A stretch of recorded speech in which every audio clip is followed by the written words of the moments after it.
को समर्पित 8 वर्ष पूर्ण हो जाने के उपलक्ष्य में पूरे प्रदेश भर में हर एक जनपद में आज से त्रिदिवसीय कार्यक्रम को प्रारंभ किया गया है, जिसके अंतर्गत 8 वर्ष के इस कार्यकाल में उत्तर प्रदेश सरकार में जो भी कार्य किए गए हैं उन सभी कार्यों का पूरा डेटा जनता के समक्ष प्रस्तुत किया जाएगा। विभिन्न कार्यक्रमों के माध्यम से, जिसमें सामाजिक कार्यक्रम भी हैं और अलग अलग जनपदों में ये कार्यक्रम आयोजित किए जा रहे हैं, विभिन्न विधानसभाओं में भी ये कार्यक्रम आयोजित किए जा रहे हैं और आज सभी जनपद मुख्यालयों पे ये कार्यक्रम आयोजित किए जा रहे हैं। सरकार के 8 वर्ष का पूरा डेटा रखा गया है। चलचित्र के माध्यम से उत्तर प्रदेश सरकार का पूरा 8 वर्ष का जो डेटा बना करके तैयार किया गया है और एक पुस्तक के माध्यम से भी जो उत्तर प्रदेश के 8 वर्ष के कार्यकाल में सरकार की जितनी उपलब्धियां हैं, विभिन्न विभागों के हिसाब से सारी उपलब्धियों को आज यहाँ पे प्रस्तुत किया गया है और इस पुस्तक का भी आज यहाँ पे अनावरण किया गया है। मंत्री जी, शिक्षा, रोजगार और स्वास्थ्य पे आपकी सरकार कितनी सफल हुई?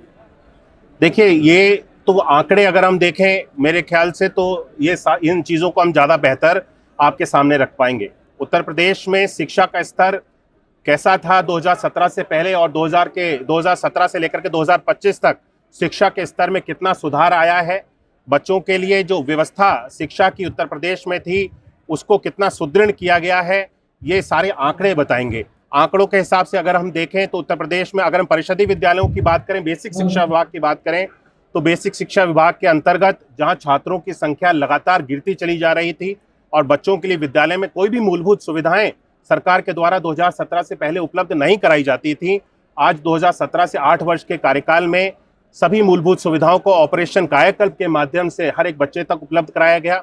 अगर मैं माध्यमिक की बात करूं तो माध्यमिक में भी जहां विद्यालयों की जर्जर स्थिति थी उनको सुधारने के लिए ऑपरेशन अलंकार के माध्यम से कार्य किया गया है, जहां विद्यालयों के बेहतर इंफ्रास्ट्रक्चर की ओर आगे बढ़े हैं।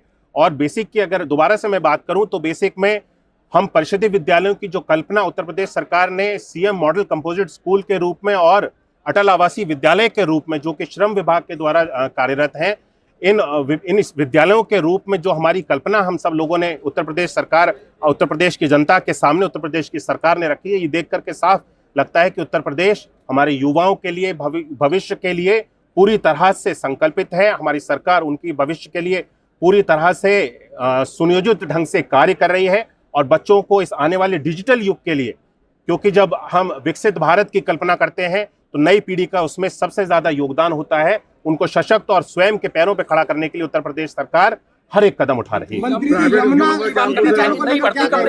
लास्ट वैकेंसी 2018 में निकली थी और हर साल 10,000 शिक्षक रिटायर हो रहे हैं, तो 2018 के बाद 7 साल हो गए, 70,000 शिक्षक रिटायर हो चुके हैं। 3 साल आपका कार्यकाल हो चुका है, आपके विभाग में नई भर्ती कब निकलेगी? जबकि 25-30 बेरोजगार युवा दर की ठोकरें खाने को मजबूर है, नई भर्ती कब निकलेगी? आप मुझे नई भर्ती के लिए मैं कोई आपको समय सीमा तो नहीं बता सकता हूँ, लेकिन भर्ती के लिए सरकार कार्य कर रही है और आने वाले समय में, निकट भविष्य में जब भी इन सारी चीजों पर माननीय मुख्यमंत्री जी का मत बनेगा, जब उनके आदेश होंगे, तो उत्तर प्रदेश सरकार में बेसिक शिक्षा विभाग के द्वारा, अगर आप खाली बेसिक शिक्षा विभाग की बात करें, अन्य विभागों के द्वारा भी लाखों की संख्या में लोगों को नियुक्ति दी गई है, सरकारी योजनाओं के माध्यम से, सरकारी नौकरियों के माध्यम से जोड़ा गया है। लेकिन परिषदीय विद्यालयों में भी आने वाले समय में जिस तरह से उपलब्धता होगी और शिक्षकों की जो आवश्यकता है उसको देखते हुए निकट भविष्य में अगर भर्ती करनी होगी तो उसका निर्णय भी माननीय मुख्यमंत्री जी से निर्णय करते हुए इसको किया जाएगा।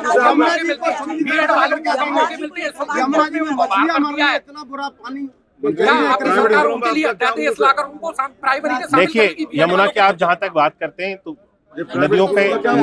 नदियों मैं एक एक करके बात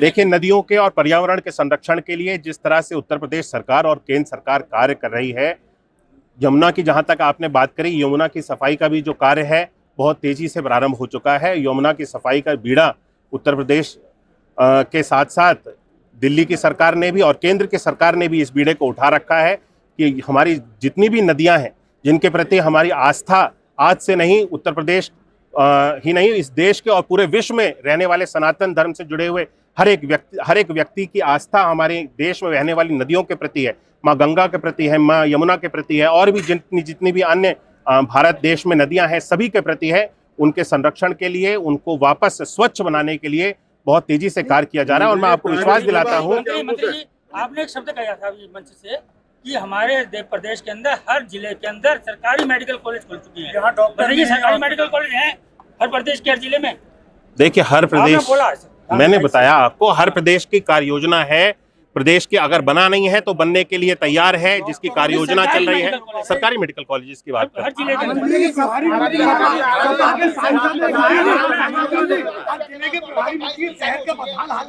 क्या ऐसा है सरकारी मेडिकल कॉलेज सब जगह? देखिए ये कैसा विकास शहर का?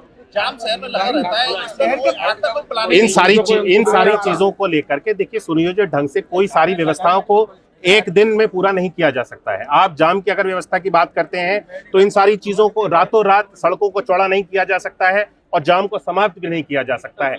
हमें सरकार की मंशा देखनी चाहिए। सरकार की मंशा है कि इस क्षेत्र का, पूरे क्षेत्र का विकास हो, इस तीर क्षेत्र का, पूरे क्षेत्र का विकास हो, और इस पे बहुत तेजी से कार्य किया जा रहा है हर एक व्यक्ति के सहयोग से, क्योंकि इसमें जब कोई विकास के कार्य होते हैं इसमें आम जन का भी बहुत ज्यादा प्रभावित होते हैं और उनका भी सहयोग बहुत ज्यादा आवश्यक होता है।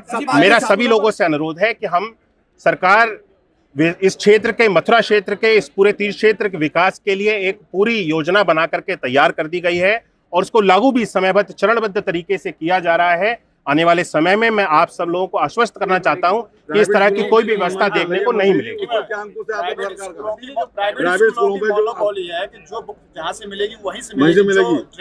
क्या पॉलिसी है इस पर आपकी? देखिए, हम सब लोग देखिए प्रयास करते हैं। ये जागरूकता का देखिए एक विषय है। मुझे लगता है कि उत्तर प्रदेश सरकार हर एक, क्योंकि आम जन के लिए हम अपने परिषदीय विद्यालयों को जितना बेहतर कर सकते हैं वो सारी चीजें आम परिवारों के लिए उत्तर प्रदेश सरकार के द्वारा की जा रही है। सीएम अभ्युदय विद्यालय, पीएम श्री विद्यालय और सीएम मॉडल कंपोजिट विद्यालय, जिसका मॉडल भी आप सब लोगों ने देख लिया होगा, और 57 जनपदों में जिसमें कार्य भी प्रारंभ हो चुका है। प्राइवेट स्कूल्स पे भी देखिए, जहां तक मनमानी करी जा रही है कि बच्चों की फीस देखिए सभी लोगों से प्राइवेट स्कूल्स के, मनमानी कर रहे हैं वो। कोई पॉलिसी पर नहीं बना पा रही है कि प्राइवेट स्कूलों में देखिए सभी प्राइवेट स्कूल्स की एसोसिएशन को बुला करके इस पे बात भी की जा चुकी है। हम लोग कई बार सभी लोगों को बुला करके, जितनी भी प्राइवेट स्कूल्स की एसोसिएशन है उनसे,